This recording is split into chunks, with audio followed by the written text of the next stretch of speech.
Hey there! Today, we're going on an adventure into the world of data handling. Imagine you're a detective and you've got clues scattered everywhere. We'll learn how to handle data and show it in different ways so that it makes sense to us and others. Ready to become a data detective? Let's dive in.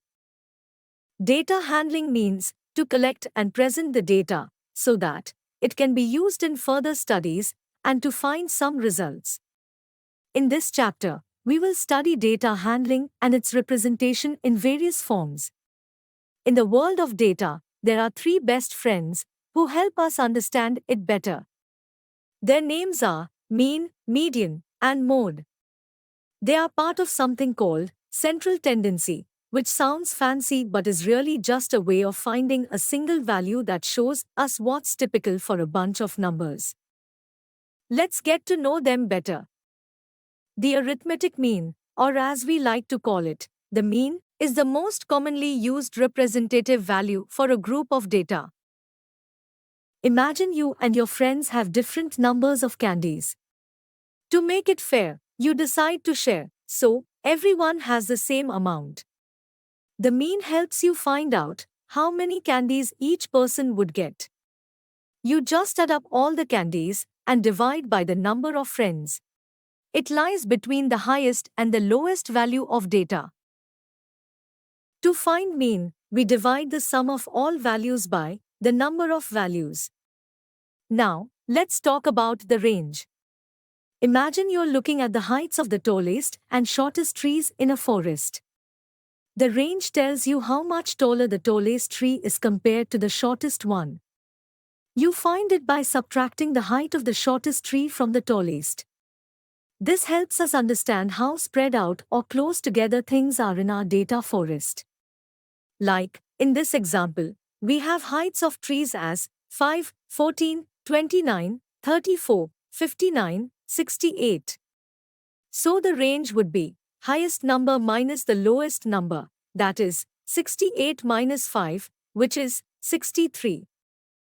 Next up, we have two more friends, mode and median. The mode of a set of observations is the observation that occurs most often. It's like the most popular ice cream flavor at a party. Like, if you have a set of numbers 3, 7, 8, 8, 9, which number would be the mode? Yes, 8 is occurring most often, so mode for this set is 8. The median is the middle value when you arrange all the data in order. Half of the values are higher than the median, and the other half are lower than the median. It's like standing in line, and you're right in the center. Like, if you have a set of numbers 42, 40, 50, 60, 35, 58, 32, which number would be the median? To find median, first we arrange the set in ascending order, which comes out to be 32, 35, 40, 42, 50, 58, 60. Thus, the median comes out to be 42.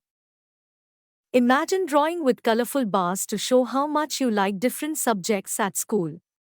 That's what a bar graph is all about. A bar graph is a way of representing numbers using bars that have the same width. The lengths of the bars depend on the frequency and the scale chosen. Like in this bar graph, marks in science subject are 60. That's why the green bar representing science is just as high as the point 60. Lastly, we have double bar graphs, which are like bar graphs but with a twist. Double bar graphs are used for comparing data between two different things. The difference between a bar graph and a double bar graph is that a bar graph displays one set of data, and a double bar graph compares to different sets of information or data. A double bar graph helps you see which month was rainier by looking at two bars next to each other.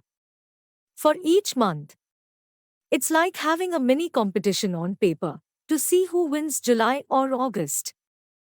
And that's our journey through data handling. You've learned about mean, median, mode, the range, bar graphs, and double bar graphs. Remember, data helps us understand the world better, and now you're equipped to handle it like a pro. Keep exploring, and who knows what mysteries you'll solve with your new data detective skills. We hope that you have understood the topic.